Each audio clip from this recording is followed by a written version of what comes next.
जितना भी संत का दर्शन हो गया तो समझिए गुरु का दर्शन हो गया। भगवान जिसे कहते हैं सतपुरुष से वही दर्शन हो गया, संत के दर्शन से उसी दर्शन हो गया।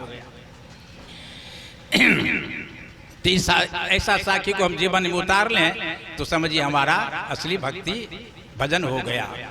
कहने सुनने के लिए तो बहुत सारी बात है। आगे देखिए, आए हैं सदगुरु भ्रम छुड़ाने के लिए। हैं भ्रम छुड़ाए पथ विकट की निकट लखाए नाम, तासे गुरु को कीजिए कोटि कोटि प्रणाम। सारे भ्रम को तोड़ने के लिए, छुड़ाने के लिए सदगुरु कबीर साहब आए और भ्रम छुड़ा दिए। जहाँ से भ्रम की जड़ उत्पत्ति होता है, काशी में लोग पढ़ कर पंडित होते हैं, वहाँ से पंडित आते हैं और सारी दुनिया में अपना भ्रम फैला रहा है।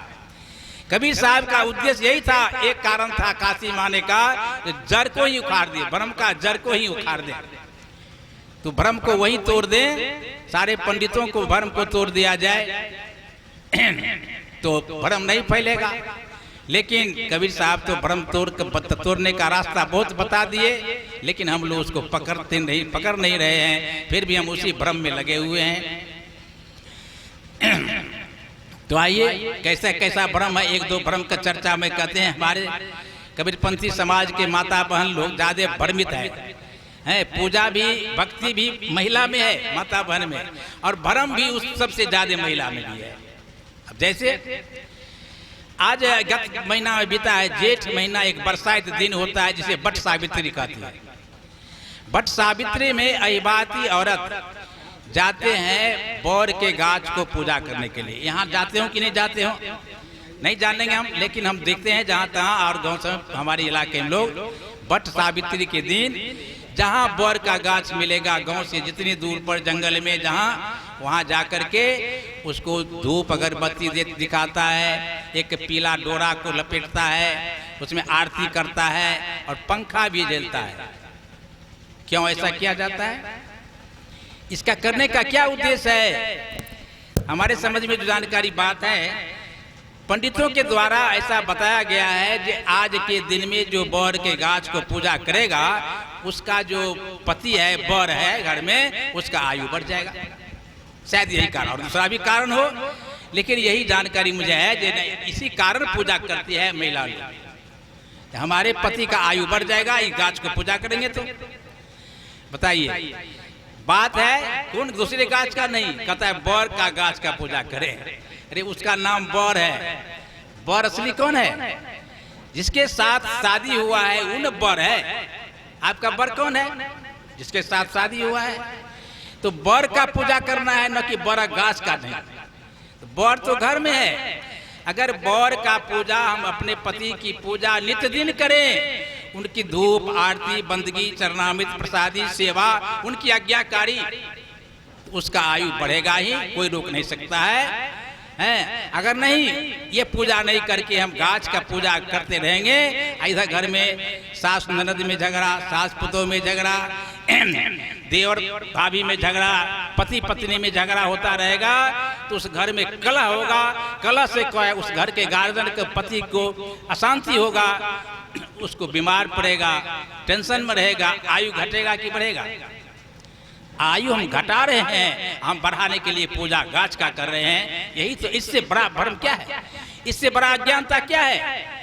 तो कहेंगे कोई अज्ञान लोग नहीं, मूर्ख लोग नहीं, उनका देखा पढ़े लिखे, जो जितने पढ़े लिखे पुरुष या औरत हैं वो इतना ज्यादा भ्रमित हैं। कैसे भ्रम टूटेगा? हम गाते सुनते तो है कबीर साहब का, लेकिन करते नहीं है कबीर साहब के वाणी को। कैसे हम कबीरपंथी हुए? तो इस सब बात को कहाँ से छूटेगा? इसको हम मात्र मंच में पंडाल में सुनने तक ही आज तक रखे हैं, इसको व्यवहार में हम लोग नहीं उतारते हैं, देखी करते हैं। इसलिए इस साखी जो हम सुनते हैं इस पर विचार करें। कोई भी साखी को असल इतना भ्रम है, कहीं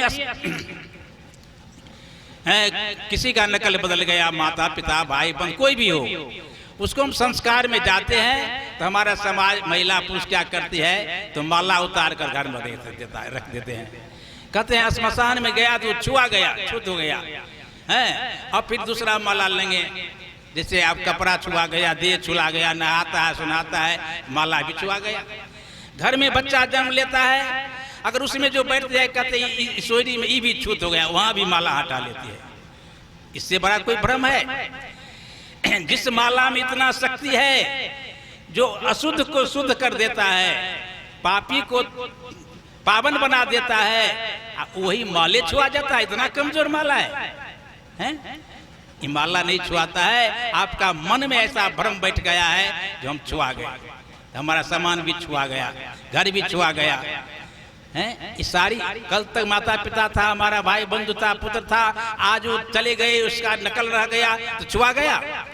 उस हड्डी को हमारे कबीर पंथी के लोग भी अस्थि चून करके या गंगा में फेंकता है, भसाता है। क्या यही तो भ्रम है? क्या तू तर जाएगा? अगर नहीं भी यहाँ वैष्णव हुआ था, तर जाएगा गंगा में हड्डी जाएगा तो? विचार कीजिए।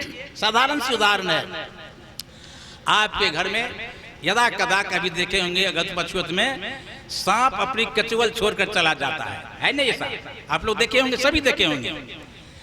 अगर उस सांप को केचुअल के समझ करके सांप पूछ करके उसको पीटने लगे, लाठी से मारने लगे, उस सांप को चोट लगता होगा?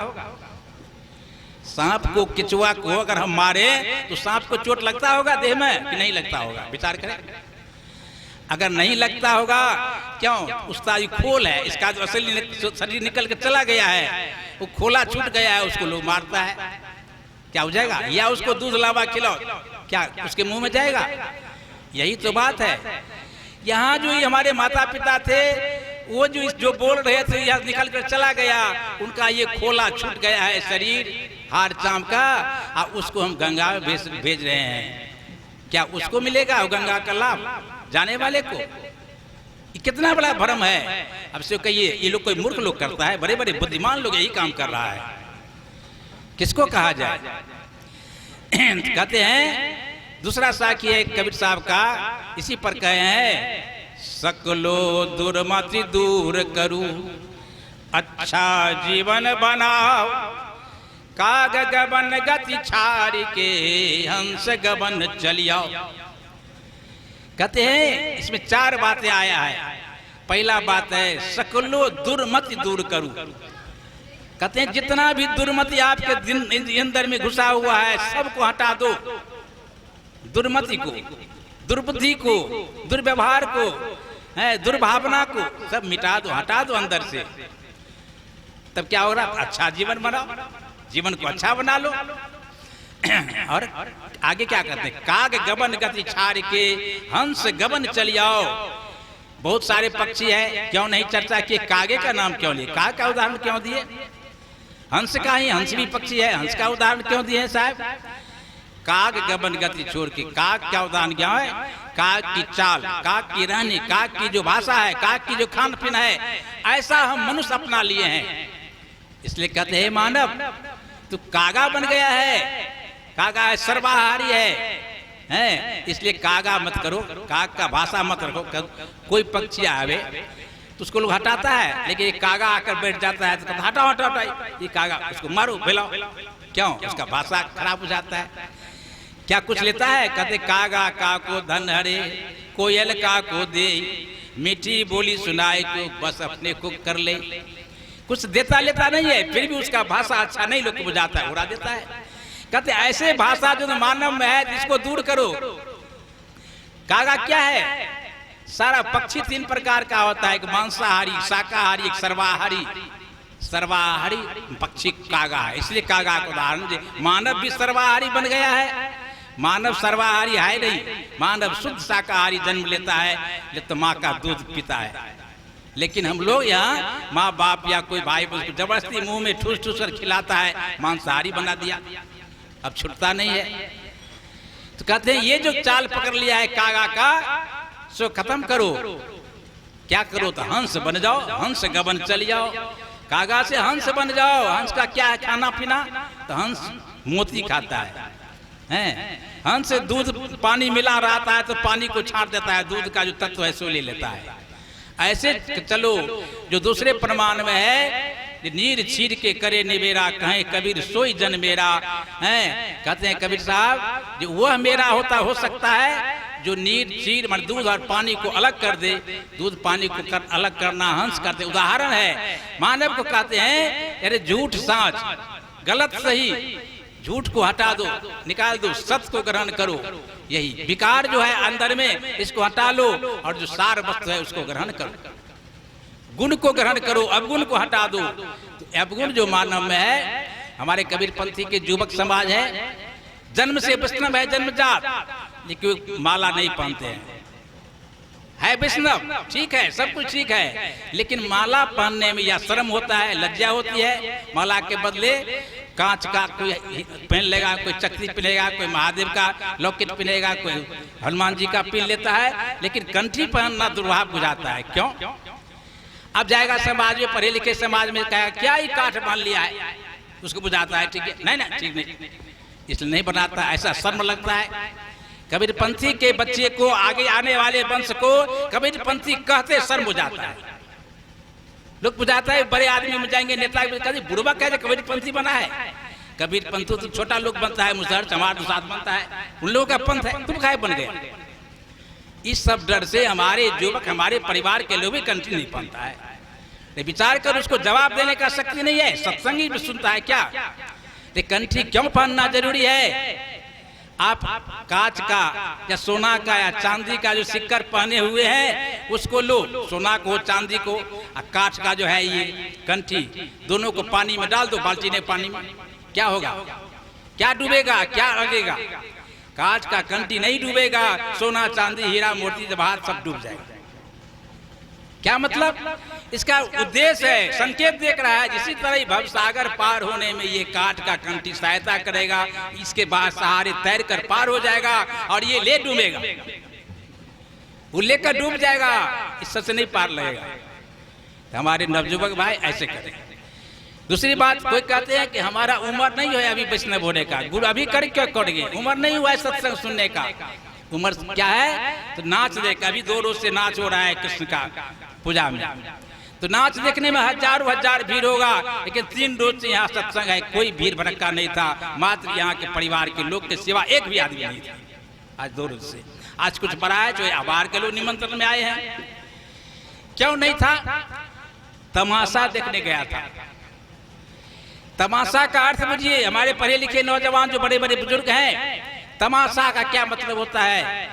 तम आशा, तम मन अंधकार, आशा, अंधकार का ही आशा तो वहां करके जाते हैं।